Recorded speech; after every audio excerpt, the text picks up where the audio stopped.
Você já parou para pensar como o câncer de mama pode impactar no sonho de uma mulher que deseja amamentar? E já pensou também como o nosso trabalho é fundamental para auxiliar essas mulheres?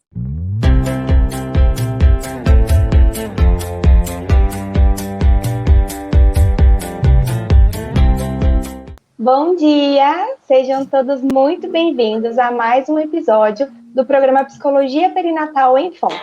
Eu sou Jéssica Castro. Eu sou Sara Stephanie. E eu, Rafaela Esquiavo. Você já parou para pensar como o câncer de mama pode impactar no sonho de uma mulher que deseja amamentar? E já pensou também como o nosso trabalho é fundamental para auxiliar essas mulheres? E a rede de apoio, como que ela pode ajudar com essa demanda? Hoje, no nosso programa, nós vamos falar desse assunto muito importante. Então, se você conhece alguém que trabalha com essa demanda, conhece alguém que precisa saber dessas informações, corre lá e chama para a nossa live, que hoje vai estar sensacional. Outubro Rosa é uma campanha mundial de conscientização sobre o câncer de mama. Então, em virtude disso, no episódio de hoje nós vamos falar sobre os impactos do câncer de mama no período perinatal. Então, a gente conta com vocês para levar esse conteúdo para o máximo de pessoas. Então, convida aí os seus amigos, colegas de profissão para participarem aqui ao vivo com a gente. Sara, vamos à primeira pergunta do nosso episódio de hoje? Vamos lá. O Rafa, por que é importante a gente falar sobre o câncer de mama que ocorre nesse período da vida? Certo, então vamos lá.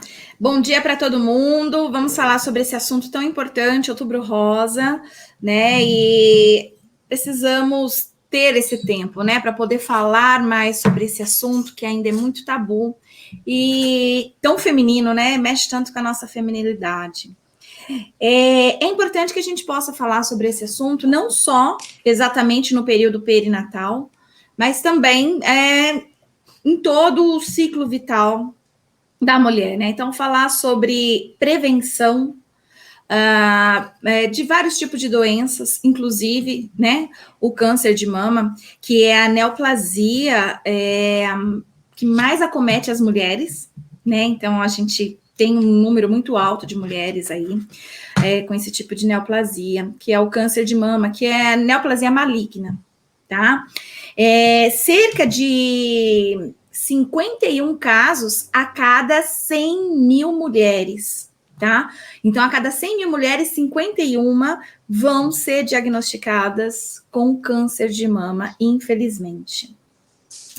E nós temos esse número alto, principalmente por conta de existir aí algumas fatores de risco, como mães, irmãs, tias, avós, que tiveram essa doença, né, o câncer em alguém da família. Então, a gente, enquanto mulheres, precisamos estar sempre fazendo os exames preventivos. Então, consulte sempre o seu ginecologista, faça sempre o seu autoexame da mama. Tudo isso vai facilitar, porque quanto antes a gente descobre, né, algum nódulo, mais rápido a gente consegue fazer os exames para ver se é benigno ou maligno. Sendo maligno, né, todas as providências serem tomadas aí o quanto antes. E no período de gestação, nós temos uma prevalência aí diferente, né, de mulheres que vão apresentar o câncer de mama. A gente considera câncer de mama no período da gestação não só os 9 meses de gravidez, tá? Mas é considerado até 12 meses do pós-parto, ou seja, 1 ano do pós-parto. Então, mesmo que venha acontecer um diagnóstico aí, no pós-parto, é considerado câncer de mama nesse período gestacional, tá bom? Que pode ser, então, até o período de 1 ano do pós-parto. Nós vamos ter aí mais ou menos uma mulher apresentando câncer de mama, sendo diagnosticado nesse período perinatal, tá? A cada 3 mil ou a 10 mil. Então, assim, a gente não tem estudos seguros que mostrem de fato uma prevalência. Então, tudo vai depender da região, tudo vai depender de quem é a população que está sendo pesquisada. Então, o que a gente tem é essa grande variedade, né? Então, é uma mulher grávida, né?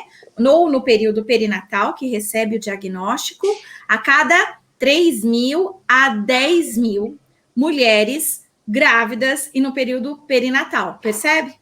Então, assim, não é algo muito frequente, mas é sim uma das doenças que são diagnosticadas durante esse período, justamente por conta do pré-natal. Então, durante o pré-natal da mulher, é solicitado vários exames, entre eles, né, o ultrassom, e outros exames que podem fazer, então, que a gente consiga descobrir, né, um câncer de mama, porque algumas mulheres, às vezes, deixam de fazer as suas consultas rotineiras ao ginecologista, né? Então, mulheres até 30 anos de idade, mais ou menos, a cada 1 ano, devem ir ao ginecologista. Acima dessa idade, 2 vezes ao ano ao ginecologista para fazer exames preventivos, Papa Nicolau, né? E o exame preventivo também do câncer de mama, colo do útero. Então, a gente precisa fazer esses exames. E muitas mulheres, às vezes, deixam passar anos, e quando elas engravidam, é o momento que elas vão fazer o pré-natal. E por isso, muitas acabam descobrindo durante esse período de gestação. Hoje, as mulheres no nosso país também têm engravidado cada vez mais tardiamente, tá? O que é um outro fator. O câncer de mama, em geral, as mulheres de maior risco são acima de 40 anos, tá? Mas, em geral, o câncer de mama é principalmente diagnosticado em mulheres com mais de 30 anos. A média é de 33 a 34 anos, tá? E o diagnóstico, ele vem entre a 12ª até a 27ª semana de gestação, 25ª semana de gestação. Então, o exame pré-natal, ele é importante, inclusive, até para isso, né? Para que a gente possa fazer esse diagnóstico. E quando diagnosticada a mulher ainda no período gestacional, aí cada médico vai ver a necessidade, né, de fazer um tipo de intervenção, se vai ser a cirurgia. Radioterapia não é aconselhado durante o período de gestação, principalmente no 1º e 2º trimestre, por conta dos seus efeitos teratógenos mesmo, sobre o desenvolvimento do feto, né? Então, a cirurgia, né, dependendo da gravidade, da situação, pode ser até indicada durante a gestação, mas a radioterapia, quimioterapia acabam sendo no pós-parto. Portanto, o período da cirurgia, inclusive quando tem essa indicação de ter a radioterapia pós-cirurgia, né, então é preciso que a gente identifique o período de gestação, né, para que possa coincidir, né, com o período do pós-parto mesmo, para poder ter essa pós-cirurgia no processo de radioterapia, quimioterapia, por exemplo, tá? Que isso pode trazer alguns efeitos para o bebê, né, para o feto em desenvolvimento. Então, quem vai fazer esse tipo de avaliação é o médico mesmo, dessa gestante, mas a gente precisa falar muito sobre isso, porque a maioria das mulheres hoje estão engravidando tardiamente, acima dos 30 anos, o que aumenta o fator de risco para apresentar um câncer de mama, principalmente se ela também não fazia exames preventivos antes, né, da gestação, se ela não frequentava o seu ginecologista e tudo mais. E se ela, de repente, tem algum familiar também que já teve, né, diagnósticos aí de câncer de mama, mãe, avó, irmãs, aumentam também as possibilidades, as chances dessa mulher vir a apresentar o câncer de mama durante esse período que a gente vai chamar de gestação. Rafa, e como que o psicólogo, então, ele pode atuar com essas mães que descobrem o diagnóstico do câncer de mama? E por que a atuação desse profissional, o acompanhamento desse profissional nesses casos é tão importante? Certo. Eu penso assim que esse é um momento tão delicado, então um diagnóstico de câncer de mama para uma mulher, ele gera muitos conflitos em qualquer momento, né? Não é somente no período perinatal, mas em qualquer momento, porque vai mexer com a feminilidade, vai mexer com a sexualidade, vai mexer com a autoestima, vai mexer com a identidade, né, dessa pessoa. Então, assim, são muitos conflitos psicológicos que vão surgir aí. Inclusive, né, para fazer essa live, eu li um artigo científico que eles falam que os sentimentos mais comuns em mulheres com câncer de mama são raiva, tristeza, inquietação, ansiedade, angústia, medo e luto. Quando a gente escuta essa palavra câncer, independente se é de mama, se é de pele, se é de útero, o que for, remete a um sentimento de muito medo, né? Porque a gente associa câncer à morte. E claro que isso, assim, antigamente era realmente, você tinha câncer, era quase inevitável. Hoje a gente já tem vários tratamentos, a ciência já avançou. Quanto antes a gente consegue diagnosticar, por isso da importância da prevenção, né? Mais chances tem de vida, né? De ser algo que passou, retirou, fez todo o tratamento, vida normal, vida que segue. Então, tudo vai depender muito de como essa mulher também, ela vai se sentir com essa notícia, né? Algumas vão precisar fazer retirada total, né? Outras parcial, de algum quadrante, alguma coisa assim. E isso mexe muito com a autoimagem.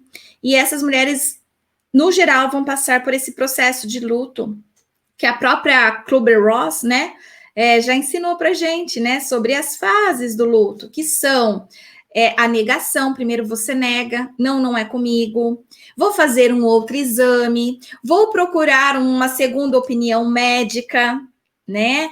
Então, primeiro a gente nega, a gente não quer acreditar que é com a gente, e a gente nega aquela situação e vai procurar uma outra. Depois a gente vai ficar com raiva, né? Vai sentir raiva de mim, que estava trabalhando horrores e não tive tempo de marcar um ginecologista para fazer um exame preventivo. Raiva de mim, porque eu não sabia fazer o meu autoexame, ou não tinha tempo para fazer, esquecia de fazer.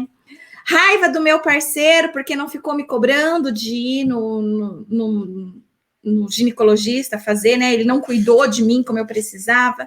Raiva do médico, da forma que ele deu a notícia, né? Ele não deveria ter dado notícia assim, ele deveria ter me instruído que eu tinha que fazer esses exames com maior periodicidade, por causa da minha idade, por causa do meu histórico. Então a gente fica com raiva, né? Primeiro nega, depois fica com aquela raiva, depois entra na fase da barganha, né?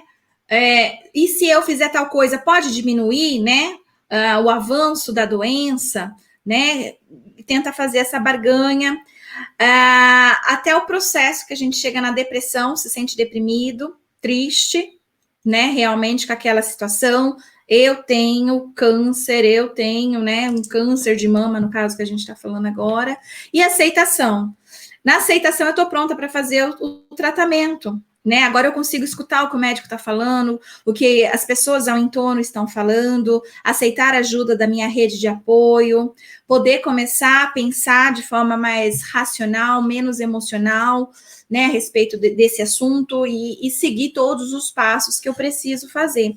Então, não deixa de passar por um luto, né? Luto, o seio, ele é um símbolo muito feminino, né? As mulheres se preocupam muito com o seio, ele é a representação do feminino para muitas mulheres, e ter um câncer nessa região e ter que fazer uma cirurgia, isso mexe muito com essas mulheres. Agora, falando num período gestacional, isso vai se agravar um pouco mais, né? Não quero colocar mais ou menos, acho que não é essa a palavra que eu queria dizer, não. Mas há uma situação diferenciada, né?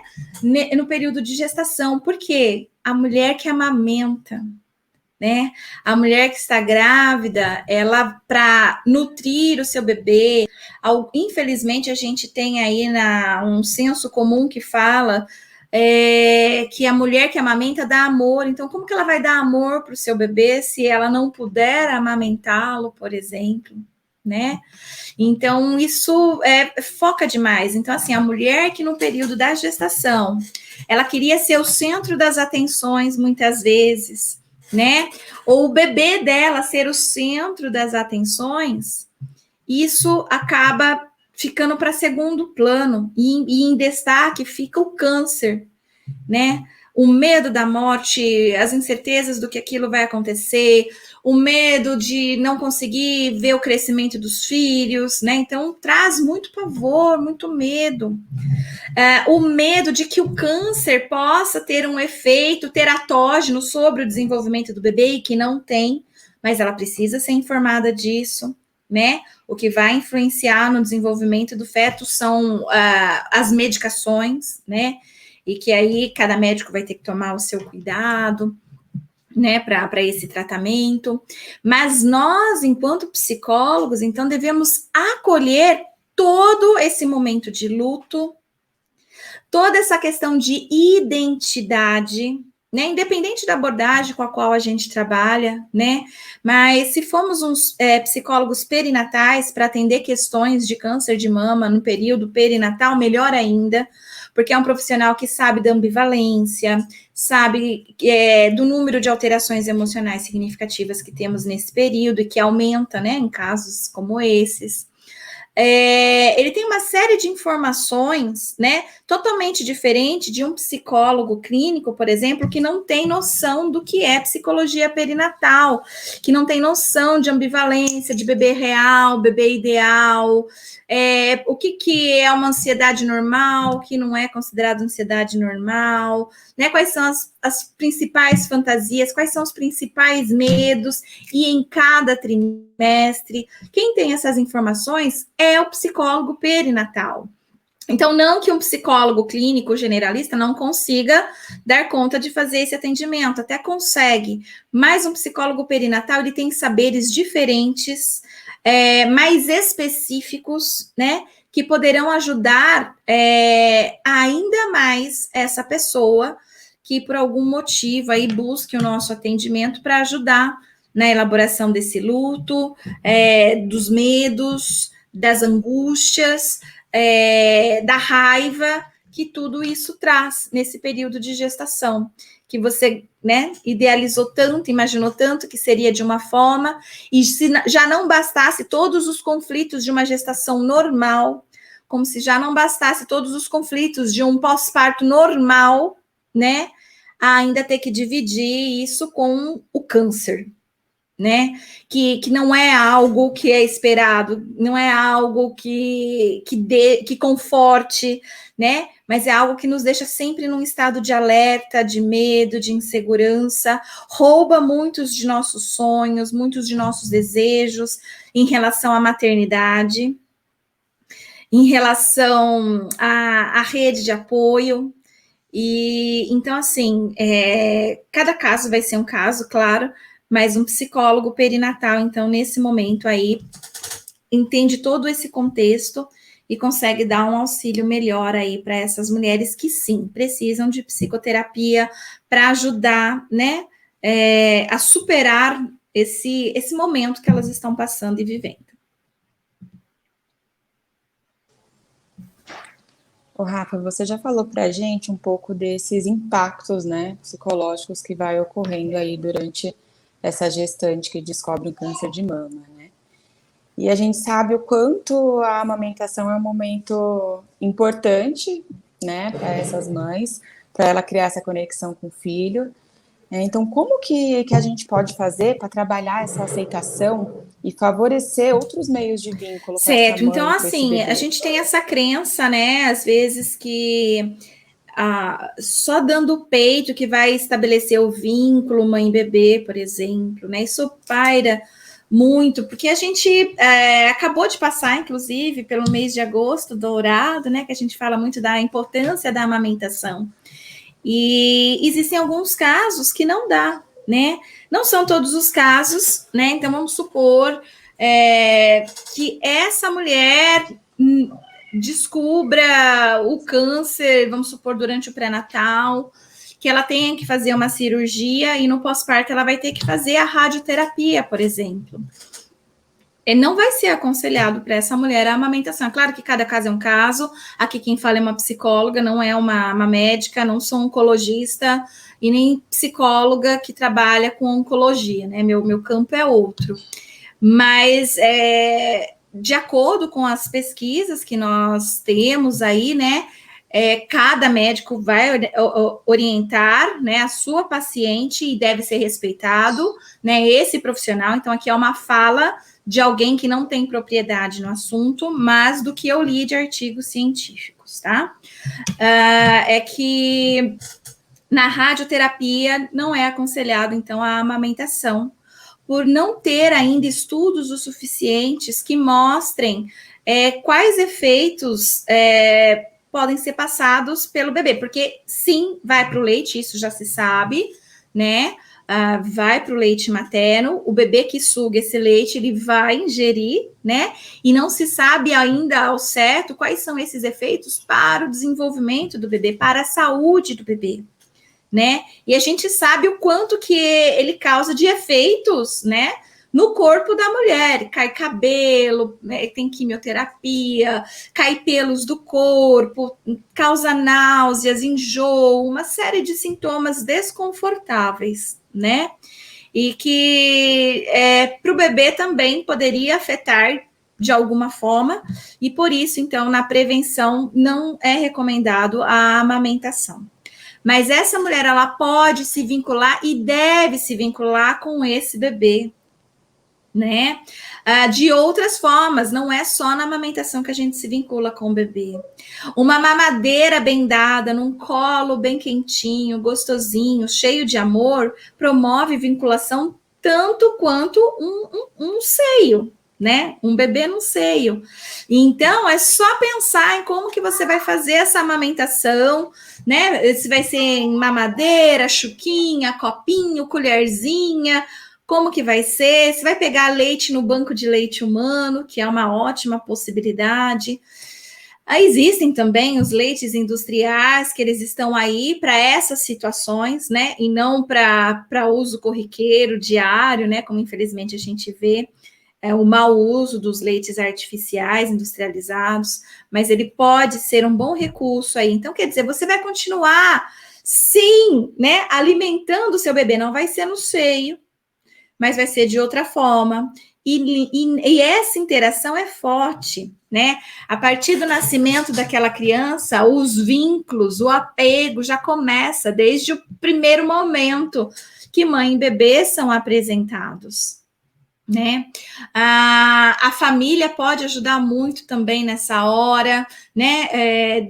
Permitindo cada vez mais que essa mãe e esse bebê possam aproveitar todos os minutos que estiverem juntos, porque, claro, se essa mulher, ela às vezes tem que fazer uma viagem, não dá para levar o bebê, porque ela vai ter que fazer a radioterapia, nem sempre tem a radioterapia na sua cidade, então muitas têm que fazer viagens para outras cidades, pode trazer total desconforto para essa mulher, que ela muitas vezes não consiga maternar, e ela tenha que contar com uma rede de apoio aí para auxiliar quem vai ficar com esse bebê, o pai, né, que muitas vezes vai cuidar desse bebê, mas também vai assumir um papel de cuidados com essa mulher, né, com a sua parceira, né, então ele tem duas pessoas aí para cuidar.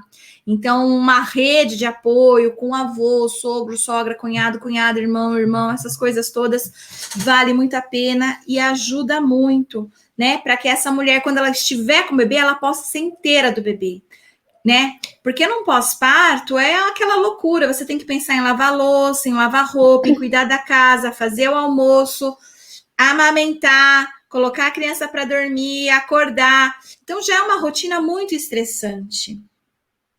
E preservar essa mulher que já está passando por esse elevado estresse, né? De ter que estar fazendo aí todos esses procedimentos, como radioterapia, quimioterapia, ela ter uma rede de apoio que evite que ela tenha que pensar nesses pormenores, né? Se for possível, seria ótimo, né? Que ela não precisasse se preocupar com o almoço, que ela não precisasse se preocupar com roupa, com janta, né? Se o bebê vai estar bem ou não com a pessoa que vai ficar cuidando dele enquanto ela estiver naquele momento que ela precisa ficar mais reclusa por conta dos enjoos e coisas assim, né? Então, assim, é importantíssima essa rede de apoio, porque vai permitir essa vinculação mãe-bebê, né? E essa mulher, ela poder, né, se vincular com essa criança é algo extremamente importante para ambos, né? Então, não é só pela amamentação que acontece o processo de vinculação, é nas brincadeiras, é no banho, é na amamentação via chuquinha, via colher, via copinho, o que for. Rafa, e então tem algumas mulheres que elas acabam por não poder amamentar, porque passam, né, pela retirada total das mamas. E aí, nesse caso, né, é um caso aí que vem por causar bastante sofrimento numa mãe que deseja muito amamentar o seu filho, já tinha esse desejo. Então, diante disso, como que o psicólogo ele pode acolher essa mãe que desejava amamentar, mas passou aí por esse procedimento, né? E aí ela acaba por se sentir uma mãe incompetente, uma mãe incapaz, uma mãe angustiada, frustrada, uma mãe que sente que não é uma boa mãe por conta disso, por conta de não conseguir amamentar o seu filho. Certo. Bom, então é com psicoterapia, né? Então a gente vai precisar trabalhar com psicoterapia. Nessas sessões nós vamos trabalhar com autoimagem, com identidade, né? Com as questões de angústias, raivas, fantasias, né? Então, dentro da clínica, a gente vai conseguir levantar o que tudo isso significa para cada mulher, porque algumas mulheres vão poder encarar isso de forma resiliente e outras não, outras serão menos resilientes, porque tudo depende da personalidade da pessoa mesmo, da identidade que ela construiu, da relação dela com o corpo, da relação dela com a maternidade, como que ela construiu a sua parentalidade ao longo de todos os anos. Então, são essas as questões que o psicólogo ele vai ter que focar, né? E claro, questões de culpa também, que elas realmente apresentam algumas, mas que de fato a culpa não é delas, né? Não tem como culpá-las por algo que elas não têm culpa. Mas o acolhimento do psicólogo, né, vai ser super importante para ela fazer essa superação, essa reflexão, né? Essa relação de novo com o seu corpo, né? Então, se sentir bem com o corpo, se sentir bem com a maternidade, perceber que para ser mãe não precisa necessariamente amamentar, existem muitas mães que não amamentam, por conta que a gente tem, né, às vezes o bebê que fica em UTI, às vezes a mãe tem uma mastectomia, ou sei lá, qualquer coisa, né? Na realidade, na realidade mesmo, só 33% das mulheres é que de fato amamentam os seus bebês no pós-parto, principalmente até os 6 meses, né? Mais da metade delas não amamentam, por diversos motivos, elas param de amamentar exclusivamente aí o seu bebê no seio, né? E um bebê que nasce prematuro, coisas assim. Então, às vezes, mostrar esses níveis também, né, de realidade, porque às vezes a pessoa, ela fantasia. Quando a gente está nessa situação, a gente fantasia tanto, né, e valoriza tanto o que é escasso, porque aí vai ser escasso, né, porque a outra mulher que tem leite, mas não pode amamentar porque o bebê está na UTI, para ela é difícil, mas parece que ela não cria tanta grandiosidade em relação à amamentação do que uma mulher que está necessariamente escassa disso. Então, ela não vai conseguir amamentar de fato. Então, aí, a intensidade das fantasias, da idealização, ela se torna algo maior.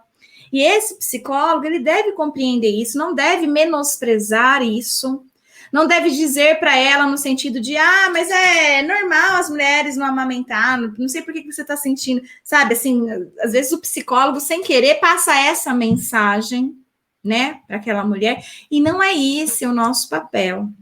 né? Então, nosso papel é de acolher, de trabalhar com essas angústias, com essas emoções, saber que essa mulher, ela vai provavelmente apresentar um nível de ansiedade e estresse maior do que na população geral de gestantes, né? A gente já sabe que mais da metade das gestantes apresentam alguma alteração emocional significativa, tá? Sendo o estresse lá no topo, depois a ansiedade e depois a depressão.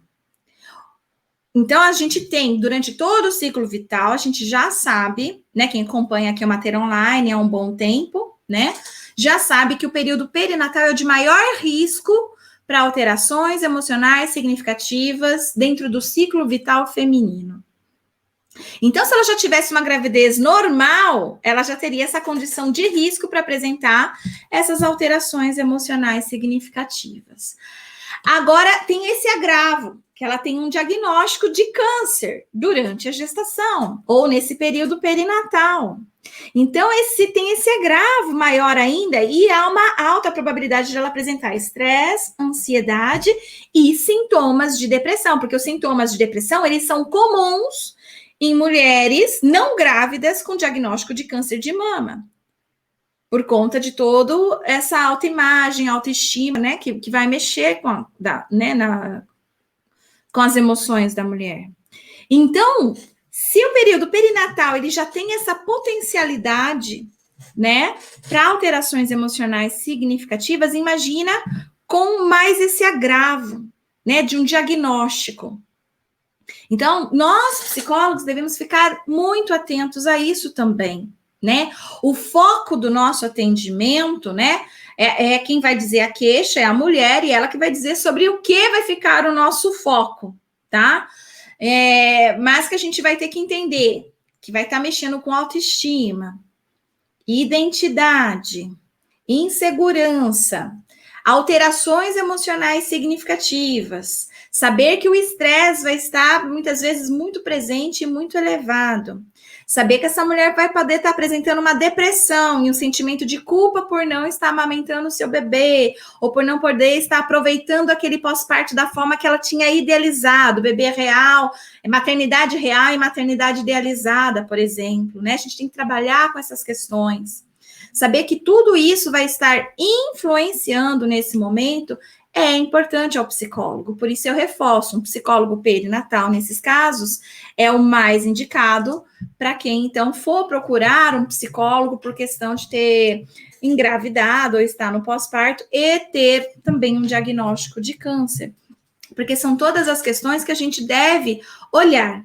Uma mulher que está se sentindo culpada por não estar amamentando o seu bebê, uma mulher que está sentindo menos mulher por não estar amamentando o seu bebê, por exemplo, não está conseguindo se dedicar no pós-parto como ela queria, pode deprimi-la, levar ela a uma depressão, tá? Se ela não apresentava depressão na gestação, ela pode apresentar uma depressão no pós-parto por conta disso. E aí, uma maior dificuldade da relação mãe-bebê pode se instalar aí. E o psicólogo, atento a isso, muitas vezes vai convidar até esse bebê para as próximas sessões, para que possa ajudar nesse processo de vinculação mãe-bebê, de tirar as crenças limitantes, crenças negativas dessa mulher em relação à maternidade, em relação à vinculação mãe-bebê, né? Nós podemos e devemos fazer isso nesse processo, tá? E sempre levando em consideração que a gente precisa também estar avaliando o desenvolvimento desse bebê, porque se essa mulher realmente estiver com sintomas de depressão, isso vai de alguma forma afetar, né, o desenvolvimento da criança, como a gente já sabe, já muitos artigos científicos já apresentei para vocês, que existe essa associação entre sintomas de depressão materno e atraso no desenvolvimento infantil. Daí, mais uma vez, a importância da rede social, né, da rede de apoio, né, a importância da rede de apoio aí de novo, porque essa rede de apoio, enquanto essa mulher, ela vai estar ali, muitas vezes reclusa, pensativa, né, no que está acontecendo, pensando em vida, vida e morte, né, meio que chegam juntos, né, o nascimento de um filho, mas e o medo da minha morte? Então, ficam muito entrelaçados ali, e ter com quem contar, ter esse parceiro, ter uma rede de apoio de sogra, mãe, irmãos, vizinho, profissionais da saúde, é muito importante nessa hora, para que essa mulher não se sinta sozinha, sobrecarregada, né, com todo esse peso, e ela tenha com quem dividir, que ela possa receber informações de qualidade dos profissionais da saúde, orientações, né, baseadas em evidências científicas, que ela possa receber carinho, amor, afeto, cuidado do seu parceiro e dos seus parentes mais próximos, que essas pessoas possam também cuidar dessa criança em algum momento que ela precise ficar ausente, né? Seja por conta do efeito colateral, ou seja por conta de uma viagem que ela tenha que fazer, ou qualquer coisa que o valha. Então, a rede de apoio, nesse momento, é essencial, é importantíssima, né? E aquelas pessoas da família mais negativas, né, que estão ali para fazer fofoca, porque, olha, fulana tá com câncer, né? Vira fofoca, né? Dependendo da família. Então, essas pessoas se mantenha longe, pessoas tóxicas não são rede de apoio, pessoas tóxicas deixa ela longe, não precisa chamar ela, né? Ela já tá ali fazendo fofoca, né? E tudo mais. Você precisa de pessoas que possam agregar, né? Então, você, enquanto psicólogo, tem que ficar de olho quem são essas pessoas que vão agregar como rede de apoio, de fato, que de fato vão ajudar, né? Que de fato estão sofrendo junto, não tem como não sofrer junto, a mãe sofrer junto com a filha que está com câncer, não tem como. A irmã não sofrer junto com a irmã que está com câncer, não tem como, né? Os outros filhos, o parceiro. Então, são pessoas que vão sofrer junto também, né? E a gente vai precisar aí também olhar, né? E empoderar essa rede de apoio para que cumpram com o seu papel de rede de apoio mesmo, né? Então, pessoas mais resilientes nessa hora são as melhores, porque mesmo diante de uma situação adversa, de dificuldade, de risco, encontram uma forma de alegrar, encontram uma forma de trazer uma leveza para passar esse momento, né? Essas pessoas são as pessoas mais úteis aí como rede de apoio, em casos em que a gente tem uma mulher que está no pós-parto, ela precisando de ajuda, o bebê também, né? E são pessoas que vão ser bem significativas, bem importantes, e muitas vezes vão elevar a estima, vão elevar o ânimo, né, dessa mulher para que ela tenha cada vez mais força de passar logo por todo esse processo, superar o quanto antes, o mais rápido possível, para que ela possa aproveitar o restante do seu pós-parto também aí, de uma forma aí mais próxima daquela que ela idealizou.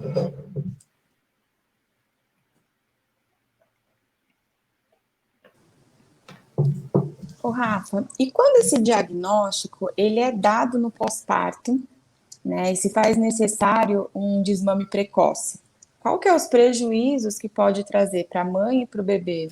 Olha, se for bem conversado com mãe e bebê, né, os prejuízos vão ser mínimos, né, porque a mulher ela vai ter ali aquela maternidade real e maternidade ideal. Então, a ideal era que ela ia amamentar esse bebê, né? Mas a real é que agora ela precisa se cuidar e não pode amamentar, porque as substâncias da radioterapia, da quimioterapia podem passar para o bebê e etc., dependendo do que o médico realmente vai aconselhar, porque cada caso é um caso, né?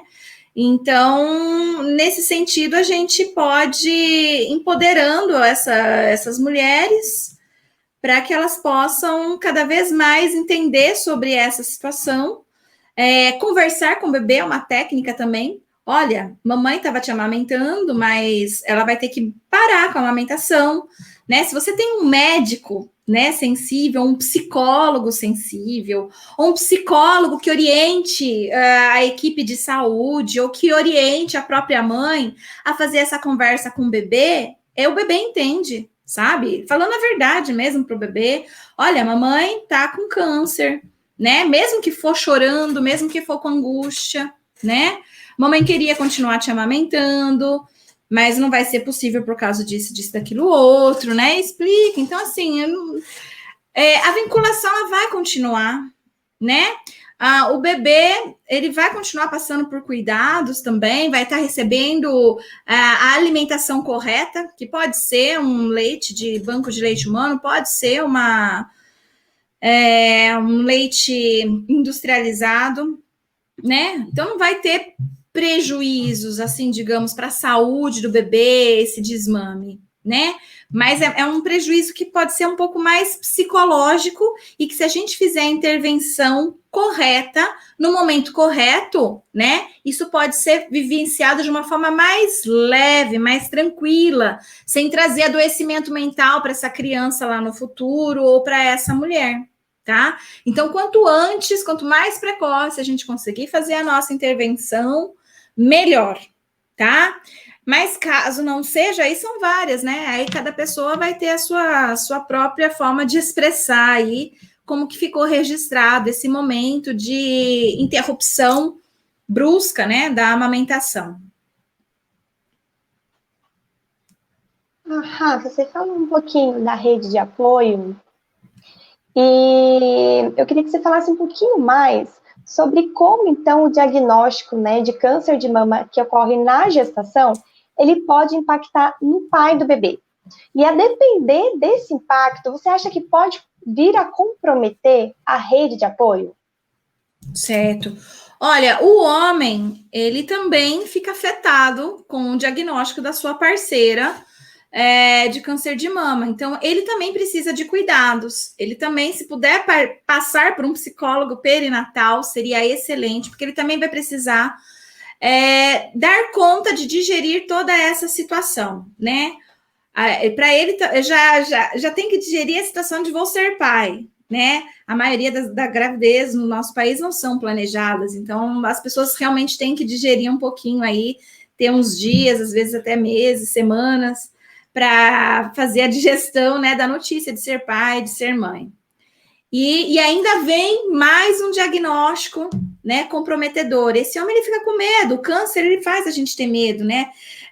Infelizmente, a gente cresceu numa cultura que câncer representa morte, então a primeira coisa que a gente pensa é que vai morrer, né? Então o homem, ele pensa, eu vou cuidar desse bebê sozinho, minha mulher vai morrer, né? Então são muitas coisas, então a gente tem que acolher a angústia desse homem também, tá? Não é só da mulher, mas desse parceiro, desse pai, né? Também é necessário que a gente acolha as angústias. E quanto mais orientação for dada para eles, melhor. Orientações de qualidade, claro, baseadas em evidências. Então, dizer para ele toda a situação, manter ele a par. E se ele puder participar de todas as consultas com essa mulher, para que ele possa escutar o que o médico está dizendo para ela a respeito da saúde dela, e ele ter noção real, né, do que está acontecendo, que tipo de tratamento vai ter que ser feito, né, se está no início, se já estava mais comprometido e descobriram só agora na gestação mesmo esse comprometimento, porque já vinha de anos e a mulher há anos, por exemplo, não ia fazer um exame preventivo, coisas assim. Então, tudo isso vai depender de homem para homem, de relação de casal para relação de casal. Tem homens que vão ficar mais afetados, né? E vão adoecer, eles mesmos podem apresentar uma depressão perinatal por conta disso. Esses homens mesmo podem adoecer, sabe? Chegar a um nível de estresse e ansiedade tão alto que eles começam a apresentar sintomas de depressão também, tá? Perinatal.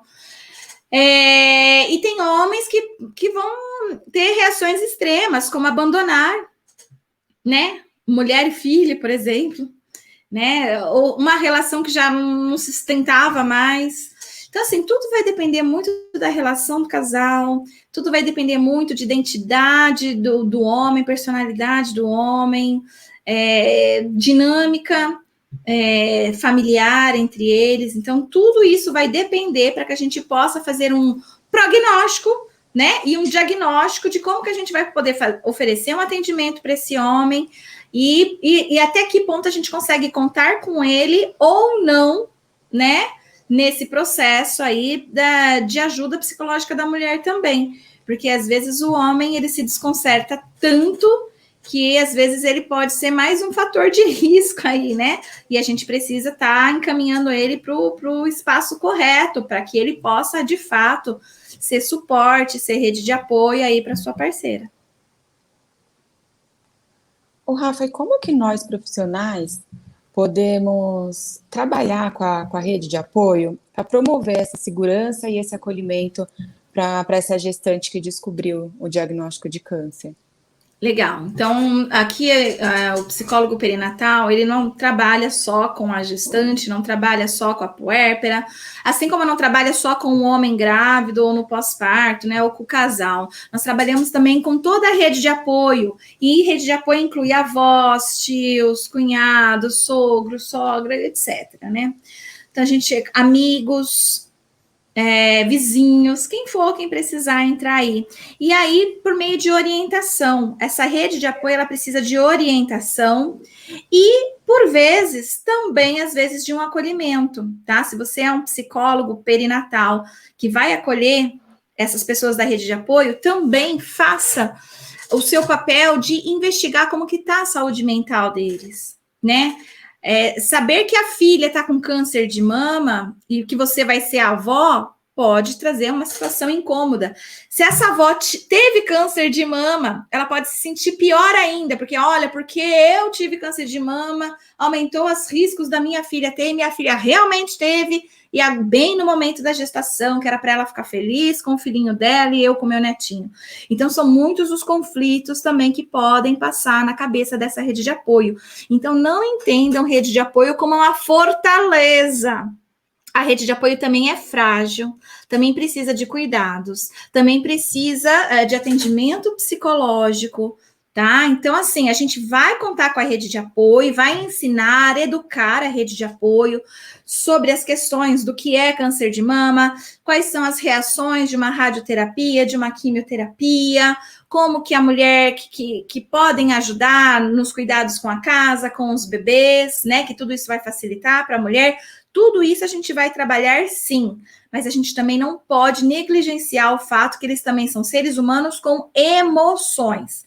Se eu estou falando com psicólogos, né? Porque se eu estiver falando com enfermeiro, obstetra, outra coisa, eles estão mais preocupados com outras questões. Para nós, psicólogos, a gente vai trabalhar com essa rede de apoio para ajudar no fortalecimento, para deixar mais leve toda essa situação, para a puérpera, para o puérpero, né? Para o pai, mas também pensando na saúde deles, porque eles também sofrem com tudo isso de fato. Eles também vivenciam aquele processo de luto da Kübler-Ross que eu acabei de dizer para vocês, né?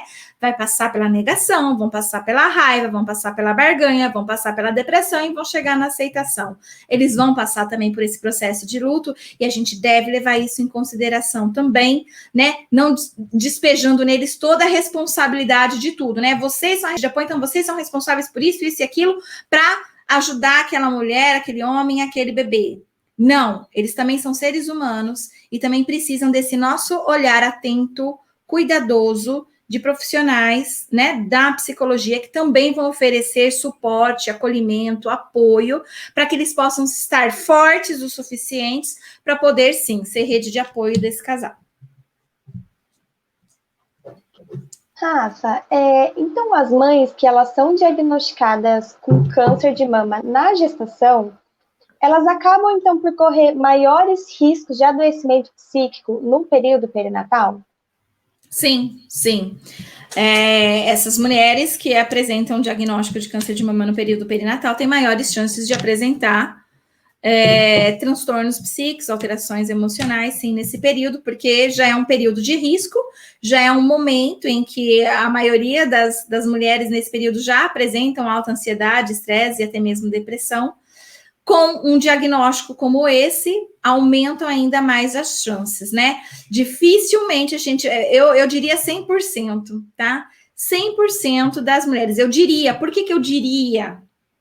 Porque não existe nenhuma pesquisa científica que mostre mulheres com câncer de mama no período da gestação têm estresse, ansiedade e depressão. Não existe essa pesquisa. Mas com o conhecimento que eu tenho de que mais de 50% das mulheres no período perinatal apresentam alteração emocional significativa, com o conhecimento que eu tenho, que eu investiguei agora no período de pandemia Covid-19, descobri que as mulheres nesse período perinatal aumentaram ainda mais, né, 4 vezes mais as chances de apresentarem alterações emocionais nesse período, tá? Então, uma notícia de um câncer. Então, gente, é muito forte, não tem como. Ela vai apresentar alteração emocional com certeza. Então, na minha experiência, não baseada em evidências científicas, né, sobre isso, mas baseada em evidências científicas de outras questões, me dão uma certa segurança para poder falar aqui para vocês que 100% das mulheres que recebem diagnóstico de câncer de mama no período perinatal vão apresentar alteração emocional significativa, seja um estresse mais elevado, seja uma ansiedade mais elevada ou sintomas de depressão ou até mesmo o próprio transtorno. Ô, Rafa, e como que a gente pode prevenir essas alterações emocionais em uma mulher que já teve câncer em alguma fase da vida e que está tentando engravidar agora? Com pré-natal psicológico, né? A gente tem esse recurso, nós psicólogos perinatais trabalhamos com grupos de prevenção, né? De alterações emocionais significativas. Então, nós podemos fazer esse grupo tanto com mulheres saudáveis, né? Que estão só fazendo para receber informações e evitar que elas apresentem alguma alteração emocional significativa, como é possível a gente criar grupos específicos, né, para mulheres que tiveram câncer em alguma fase da sua vida e estão planejando agora engravidar, né? Então, é possível fazer esse acompanhamento, a gente chama de atenção psicológica gestante, e a gente pode focar, homogeneizar esse grupo só com mulheres com histórico de câncer de mama, por exemplo, né, em outra fase da vida e que agora estão planejando a sua gestação. E isso ajuda que a gente evite que ela apresente alterações emocionais significativas por meio, né, desses grupos, né, desses atendimentos. Pode ser individual também, uma psicoterapia, se ela quiser procurar um psicólogo perinatal para fazer já uma psicoterapia. É importante também e vai ajudar bastante a prevenir alterações emocionais significativas no período perinatal. Bom, a gente está chegando ao fim. Para a gente encerrar, Rafa, eu queria saber, de acordo com a sua opinião, com a sua experiência, o seguinte, o contexto, né, gestar uma vida nesse contexto, né, de doença, gestar uma vida num corpo que a gente pode dizer que está adoecido, você acha que ele pode ajudar, de certa forma, a ressignificar essa circunstância, né, a favorecer aí o processo de resiliência, né, por estar, como você falou, em um momento, né, de vida e morte, ter também uma vida nesse contexto de adoecimento, né, isso pode ajudar, então, nesse processo de resiliência, né, por ter um filho ali, ou ele também, né, pode trazer mais prejuízos, inclusive, para a mulher no processo de tratamento, ela estar grávida, né? Então, assim, para que lado você acha que tende mais, né? Isso ajuda de uma forma mais positiva ela estar gestante ou de uma forma mais prejudicial, vamos dizer assim? Certo. Olha, eu não vou dizer o que eu acho, porque eu não gosto de trabalhar com achismo, eu gosto de trabalhar com evidências científicas. Então, tudo que eu falo tem que ter evidências científicas e não achismo. Então, assim, como eu não trabalho, na minha clínica eu nunca recebi nenhuma mulher com diagnóstico de câncer, né, na minha clínica perinatal, né, durante a gestação ou pós-parto, né? Então, como eu não tenho essa vivência, essa experiência, eu não posso dizer nada a respeito do que eu acho que se vai ajudar mais na resiliência ou se vai deprimir mais essa mulher. O que eu posso dizer enquanto psicóloga é que cada personalidade é única. Então, a gente vai ter que olhar para cada uma daquelas personalidades.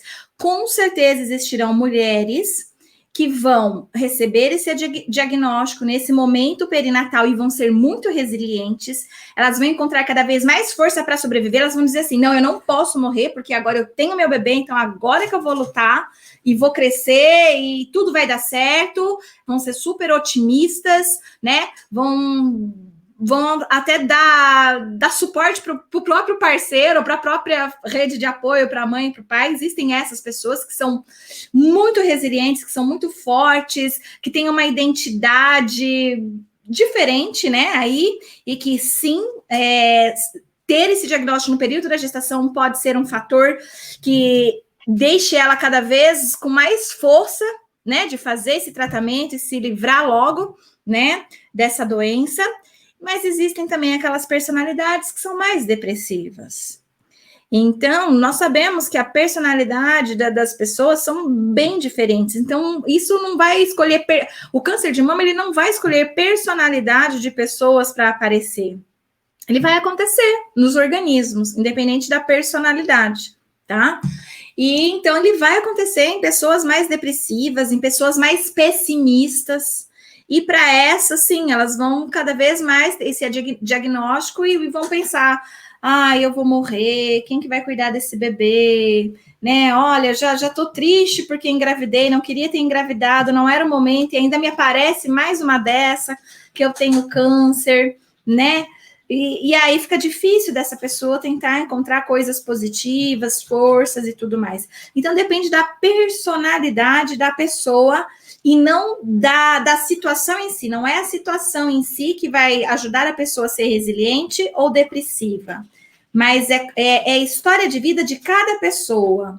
Como a pessoa, ela faz a sua história, no que ela acredita, né? Então, é isso que vai influenciar muito mais, né? Numa resiliência ou numa vulnerabilidade. Muito legal. Eu queria agradecer a todos vocês que ficaram aqui com a gente hoje nesse programa sensacional. E queria convidar vocês para participar do nosso canal do Telegram, www.materonline.com.br/telegram/. Tá? E o tema do nosso programa da semana que vem é atenção psicológica na perinatalidade. Tá? Esperamos vocês aqui e muito obrigada pela participação. Um beijão, tchau, tchau.